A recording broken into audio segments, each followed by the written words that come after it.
Selamat pagi, saya Autar Singh, nombor handphone saya 0178722230. Menteri Besar ni tengok dia tak ada kerja lain.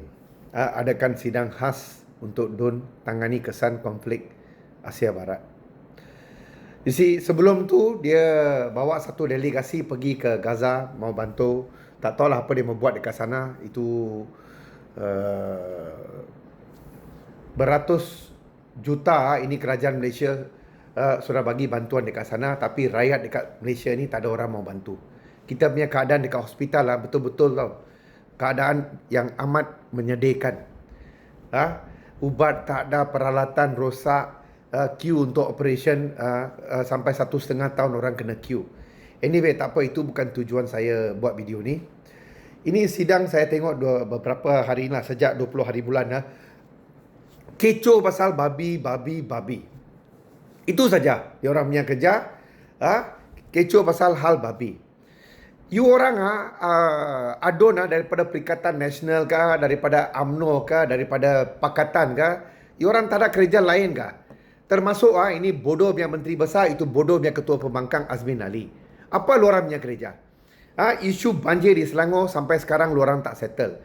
Isu beribu pekerja sudah hilang pekerjaan, itu lu orang tak ada settle. Harga barang sudah naik macam gila. Diesel sekarang banyak susah mau dapat. Harga minyak sudah naik. Macam-macam problem rakyat Selangor menghadapi yang dihadapi oleh rakyat Selangor.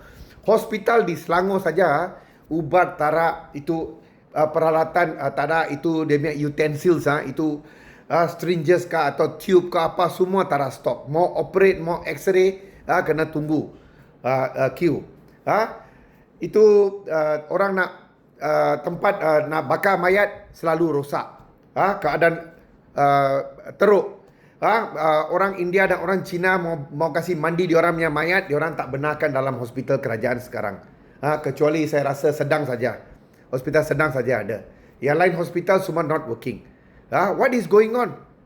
Apa yang berlaku ni? Kenapa ini negara sudah jadi macam ni? You pergi tengok itu Klang yang krematorium dalam keadaan yang amat menyedihkan. Saya pernah highlight tapi tak ada tindakan. Hari-hari cerita ini derhaka kepada tuanku lah, tak ada hormat pada tuanku. Saya mau tanya satu soalan lah penting. Masa Azmi Ali jadi Menteri Besar Selangor di bawah Pakatan Rakyat ke Pakatan Harapan, saya tak pasti. Dia ini Amiruddin jadi Menteri Besar.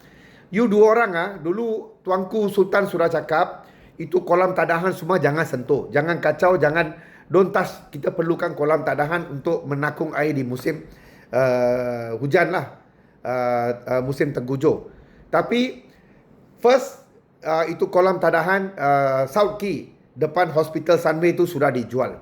Itu kolam yang sangat besar, sepatutnya digunakan untuk menadah air di musim hujan, sudah dijual. Siapa di belakang dia saya tak tahu.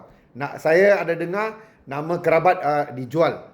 Tapi tiada siasatan. Saya sudah banyak kali cakap, bila kita tanya ada kerabat di belakang, dia orang cakap.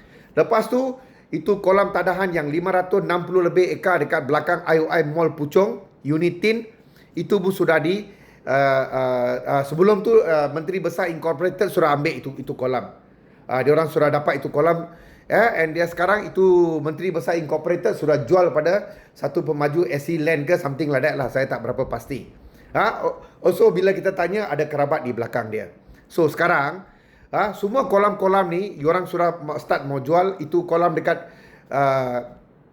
di belakang Puchong Berimabu saya dengar sudah hampir mau dijual. Lepas tu kolam dekat Putra Berdana pun semakin semakin kecil tau. Tanah-tanah di sekeliling kolam tu sudah dianugerah, sudah di-alienate atau sudah dijual. What is happening? Semua adun dekat sini duduk sana bising-bising, gaduh-gaduh semua garu kote tarak. Orang tarak fikir pasal rakyat. Itu letupan yang berlaku dekat Putra Height. Sampai hari ni kita tak tahu dia punya keputusan. Pampasan ke apakah kita tak tahu. Itu Taman Seri Muda tau. Orang rugi sampai 100,000, 200,000. You bagi 1,500. Bodoh punya kerajaan tau ini.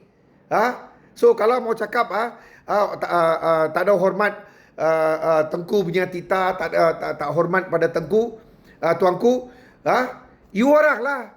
You orang punya kerajaan lah, tak ada hormat. Bila tuanku cakap jangan jual itu kolam tak tahan, orang pergi jual. Saya rayu, ampun tuanku, tolong datang ke sidang, tanya ini menteri besar, dua-dua menteri besar dulu pun ada, menteri besar sekarang pun ada. Kenapa kolam tak tahan dijual? Sekian, terima kasih.